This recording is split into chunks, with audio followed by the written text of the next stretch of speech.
Angie here with the Patio Shade review. This video is sponsored, but all opinions are my own. Before you get started, decide how you want to mount it. Now, if you want to do a wall mount, leave it just like it is. If you want to do a ceiling mount, remove your 2 screws, flip it 90 degrees, and reinsert your 2 screws. The instructions make it look a little harder than it actually is, so just flip it 90 degrees and put your 2 screws back in. Reinsert your dust cover, and now you're ready for a ceiling mount. Your bracket will attach to the ceiling and your loop is pointing to the ground.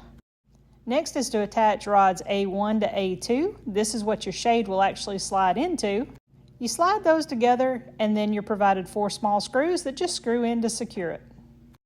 Next is your bottom pole that slides into the shade. This is rods B1 and B2, and they slide together real easy, just a push pin right there. You slide a little tube in here, and this is what's going to go into A1 and A2. Now this is the hardest part of the installation. The metal edges kept snagging my shade, so it required a little bit of time and patience to get this part done.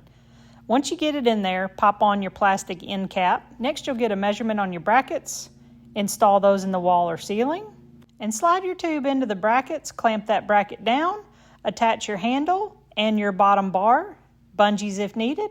Good to go. So this is our 8-foot patio shade, fully installed, fully rolled up.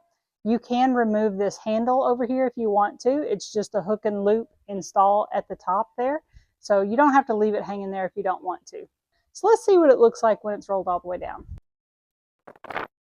It does a great job of screening out the sun, but you can see you do still have some visibility through the shade, which I like. Now again, it is a very windy day here today. This is blocking the wind from me, but you can see it's blowing around a little bit. So let's put those bungee cords on and see how that helps anchor it down a little bit. So you have a little clip here that would hold your bungee cords. Again, I am not going to use these because I'm actually going to attach it to a table.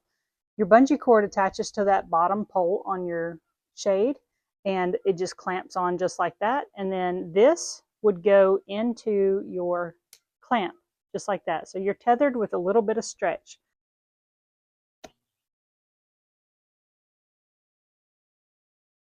So a few things that I like about this. I like that it's adjustable. I can have it half up, quarter up, all the way down, whatever I feel is needed at that time. During the winter, this will help block the cold wind coming through, added bonus. I like how much shade this provides. You can see how much it's screened out the sun here from previously when we were looking at it. I like that I can use the bungee cords down here. I like that this is a weather resistant material. It was a fairly easy install. The only piece of this whole process that was actually difficult was putting the mesh into poles A1 and A2. And that's just going to require a little bit of patience on your part, kind of a pull and release until you thread it through. Like I said, it took me about 10 minutes. I have used this for a couple of days, and this is by far the windiest day that I've used it. I'd say this is holding up exactly like it's supposed to. The mesh is a good quality. It's screening out the sun. It's holding up to the wind. I love that it's 8 feet wide. It does exactly what I was looking for in this location. So if you're looking for an indoor or an outdoor patio shade, I'd definitely say to give this one a shot. Hope you guys found this helpful. See you on the next one.